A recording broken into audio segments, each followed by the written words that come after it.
Hey everybody, welcome to my Suburban Oasis. So today I'm going to take you on a garden tour. We'll stroll through the garden for part two, and so we'll talk a little bit about everything that's going on in the front yard, some of the changes that I've made, as well as all of the things that are going on and the things that I'm thinking that I need to do next. Come with me on this beautiful garden tour. Also, if you're enjoying my channel, please subscribe, give me a thumbs up, even hit that notification bell to get notified anytime a new video comes out. All right, let's stroll through the garden. Come along. So you can see my hostas in this garden bed are starting to put up all of their spikes, and that just means that I'm going to have to come through and cut them off soon because these are the kind of hostas I just like to have as a bunch and look like a nice smooth cover here. And we got some, they're like mega coneflowers. Magnus coneflowers back here on either side of the elderberry. So those should bloom soon. So the difference between a regular coneflower and the Magnus coneflower is just that the Magnus coneflower goes straight out as opposed to kind of the sepals going back towards the stem. I hope that makes sense. These are my low grow fragrant sumacs, which are looking really pretty. And there's my orange rocket barberry, looking not so orange because it's not really getting quite enough sun, but still looking nice. And a limoncello barberry that's also not looking so fantastic. And next to it, this is betony. It's in the lamb's ear family.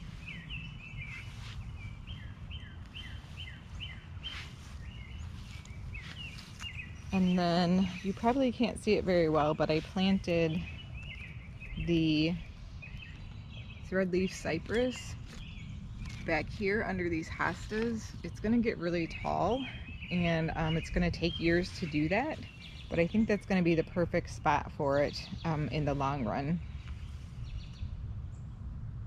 And then the Fothergilla bush is looking good. All of these hostas are looking healthy, and they're just putting out their blooms. I have had a little bit of black spot on this spirea, which they can tend to get. I've sprayed it with some copper and neem oil, and it should help it recover pretty easily. And then in this garden bed, I have, you know, over time kind of hostas have a tendency to die out, and I've had this garden bed since almost since I moved in. It was one of the first ones I established, so things kind of ebb and flow.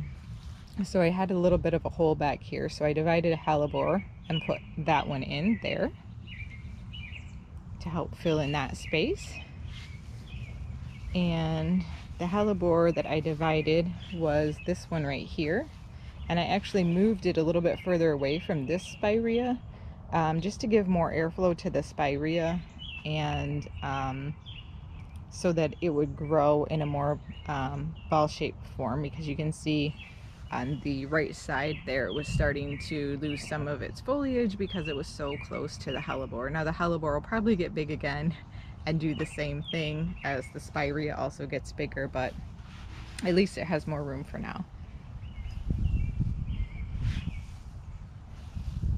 Sometimes I make temporary adjustments.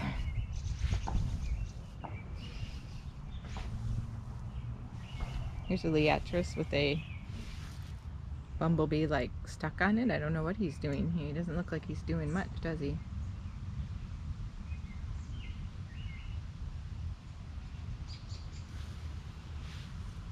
Everything's looking nice and healthy in this bed. The hostas have filled in really well over here.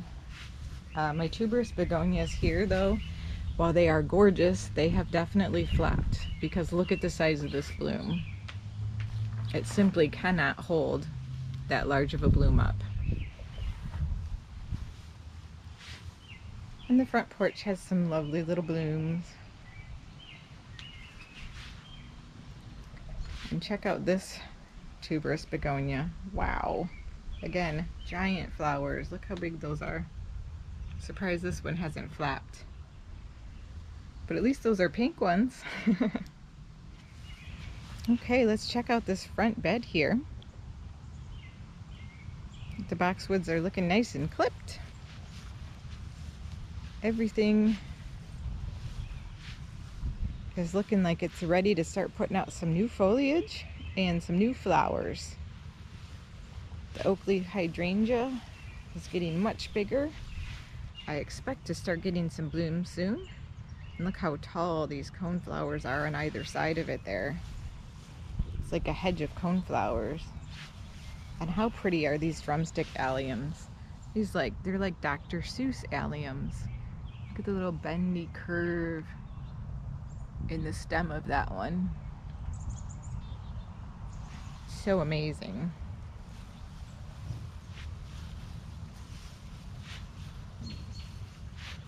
Let's take a look from the other side. Let's look at those. They're so cute. I'm so glad I bought those. They're really not expensive either, you guys. So if you like the way they look, get some. They're fairly common, just drumstick alliums. But you can see how they just kind of wave in the wind. They do remind me a little bit of the Verbena bonariensis. There's some more over here.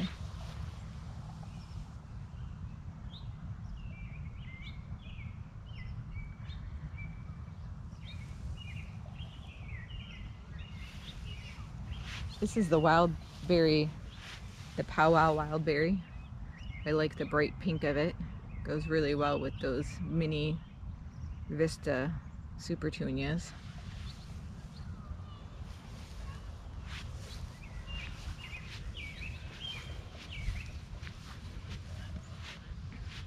This garden bed over here is coming into its own.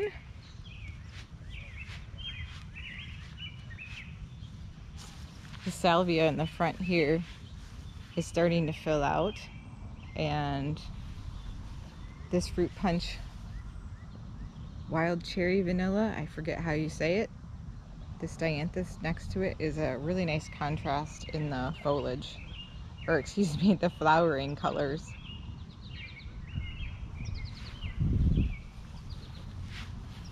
I did end up staking my tree back here because the juniper was just kind of flapping in the wind still, so I wanted to get it to grow straight upright, and it looks a lot better that way. I try to avoid staking trees if I can, because when you don't stake them, they tend to have stronger roots and stronger stems. That's the scaviola right there. I like that. It's doing pretty good. My penstemon out here is looking really good also. And all of these coneflowers are putting on buds, and it's interesting because the coneflower that's by the mailbox is completely in bloom.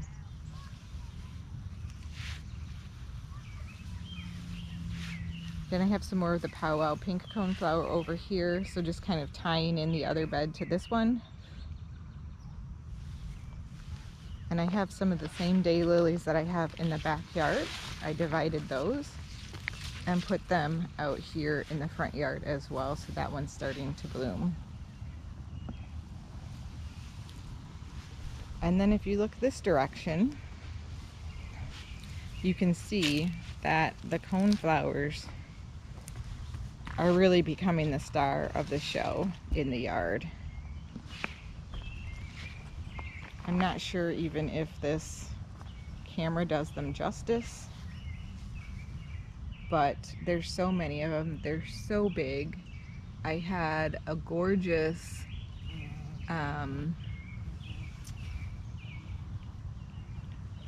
what do you call them? I wanted to call it a parakeet, but it's a goldfinch. I had a gorgeous goldfinch just sitting out here eating some of the seeds off of it, and they absolutely love the seed heads.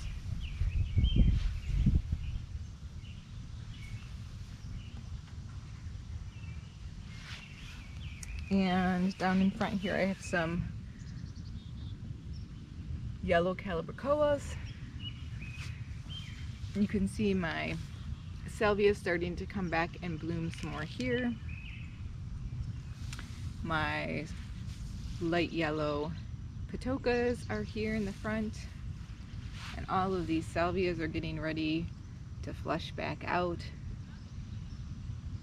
for me. But just look at this massive coneflowers, you guys. And these are about 3.5 feet tall, something like that. Absolutely gorgeous. I'm gonna have to cut a bouquet.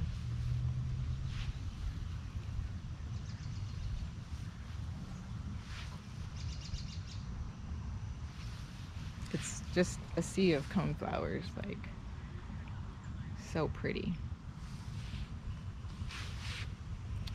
And then I also have over here the dianthus that you saw me cut back earlier, starting to put out some new little blooms. And just so you know, if you don't get a ton of blooms the second time, that's because no flower is going to put out as many blooms with a second or third flush of blooms as they do with the first. They just don't. They put out the most energy the first time. And I've also trimmed these boxwoods that are along here. You can see they look nice and pretty much even. And the liatris that is like a hedge here is really starting to bloom. Again, something I feel like is fairly difficult to show on camera, you know, when you have something that blooms en masse like this. The show in person is just, it's beautiful. Now over here I have the honey supertunias, and they definitely are almost a honey color at this point. They've changed color several times. And then the hot pink petunias, again here, excuse me, petunias, geraniums here. And this gorgeous PG hydrangea standard. It's tree form here. It's looking really beautiful. They're so white. I mean, just perfectly like snow white. They're a little bit creamy when they first come out, and then just super white.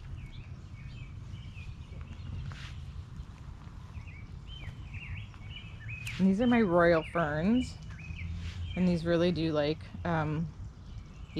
water, and they are not invasive like many ferns, like ostrich ferns or those kind of things, and they have a really lovely gold color to them when they put out new foliage. And you can see some fiddleheads in here that are starting to put out some more. And they're just really nice and full, a really reliable fern. Over here I have planted some bog rosemary, which likes the ground really wet. And this is an area where I have a downspout right here. And so it often is very wet, and so I'm hoping they'll like it here. We'll see how they do. I've never grown it before. It doesn't smell like rosemary, but it's called bog rosemary, and it likes, again, really moist, if not wet area. And I actually left a tag on it so I could show you. It's very hardy. It's hardy down to zone 2. And it gets 1 to 2 feet high, 2 to 3 feet wide. And here's what its little mini flowers look like. Blue ice bog rosemary. And it just likes part sun. So we'll see how that does. Everything's looking pretty good that I planted in this bed. I'm glad I changed it out.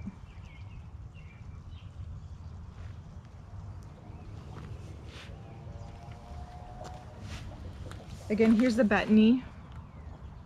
Has really pretty blooms. They don't bloom for a super long period of time, but this is a native and the pollinators love it.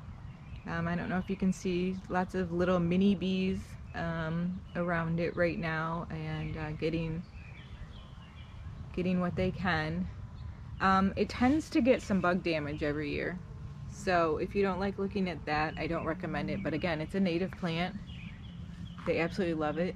I don't know what's happening here. Are they mating or are they attacking each other?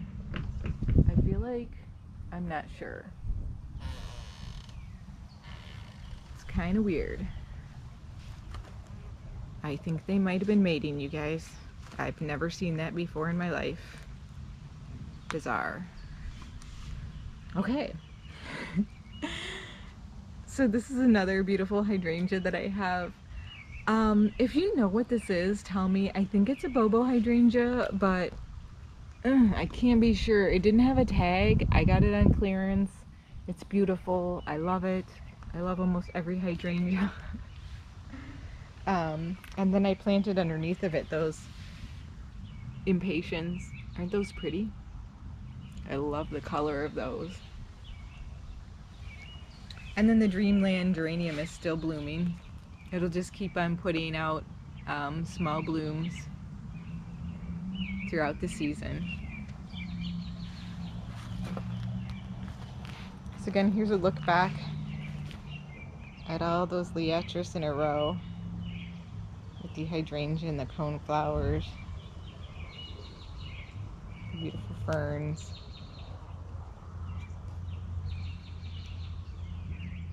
Well, everybody, I hope you enjoyed today's garden tour. It's been a wonderful time walking through the garden. It always seems relaxing to me. I hope you enjoyed it a lot, and we'll see you next time. Thanks again. Bye.